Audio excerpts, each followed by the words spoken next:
Kippenvelmomenten, moet ik eerlijk zeggen, maar ook momenten van spanning kreeg je bij Limburg vandaag.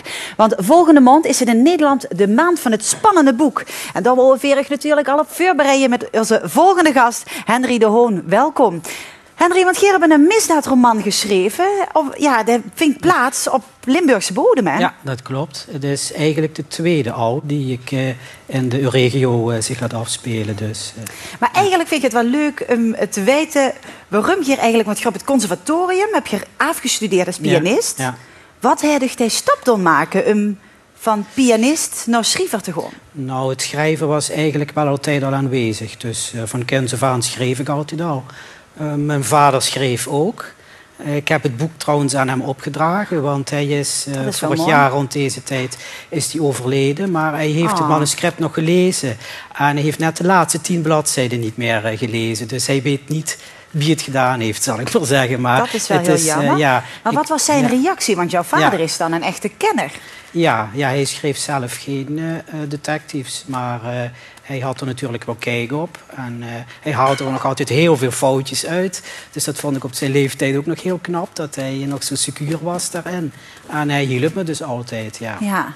Dus het is je eigenlijk met de paplepel ingegoten geworden door je vader. Ja. Maar waar moet een echte goede misdaadroman aan voldoen? Nou, de lezer moet op het verkeerde been worden gezet. En liefst een paar keer. En er moet natuurlijk wat spanning in zitten. En ik vind het zelf altijd wel leuk als de locatie meedoet. Als sfeerbepaler, zeg maar. Ja. Dus vandaar dat het Limburgse landschap een grote rol in mijn boeken speelt.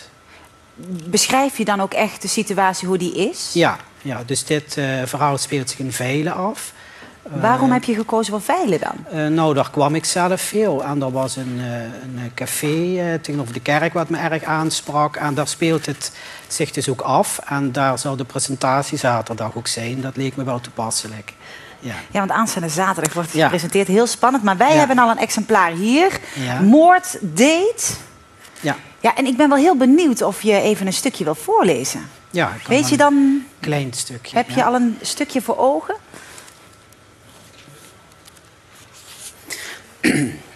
Er kwamen een paar mannen met een mountainbike aan, die hun hoofden ineens dezelfde kant op draaiden. Ze stapten af, namen hun fiets aan de hand en bleven staan kijken naar een man die zwalkend het paadje opkwam langs de toiletten.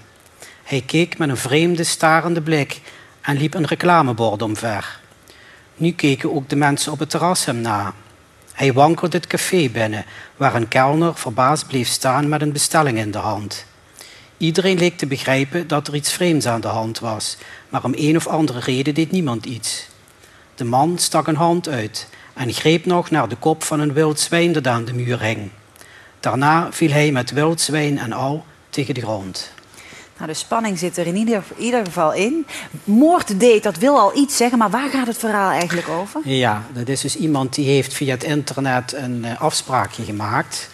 En dat loopt dus niet goed af, zoals de titel al suggereert. En dan is natuurlijk het spel van wie zit erachter? Heeft het eigenlijk wel iets te maken met die vrouw die wilde zien? Of speelt de dorpspolitiek nog een rol? Er is sprake van dreigmails over een weg die door Veilen moet komen. En, dus het is best wel actueel, hè, over dat internetdate. Ja. Is het niet zo dat mensen, als ze het boek gelezen hebben, niet meer een internetdate durven aan te gaan? Nee, dat toch niet. Nee, daarvoor is het denk ik een te uitzonderlijke situatie.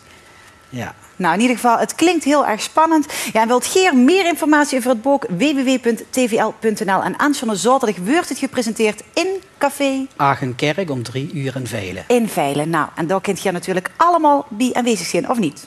Iedereen kan erbij zijn, hè? Ja, vol is vol natuurlijk. Vol is vol, maar iedereen is aan maar in ieder geval in de kroeg. Ja. Dankjewel dat je hier was. Heel veel succes zaterdag. Geniet van je presentatie. Ja, en dit was je 5e boek. En misschien zullen er nog heel wat volgen. Ik hoop het. Ja, mooi. Dankjewel.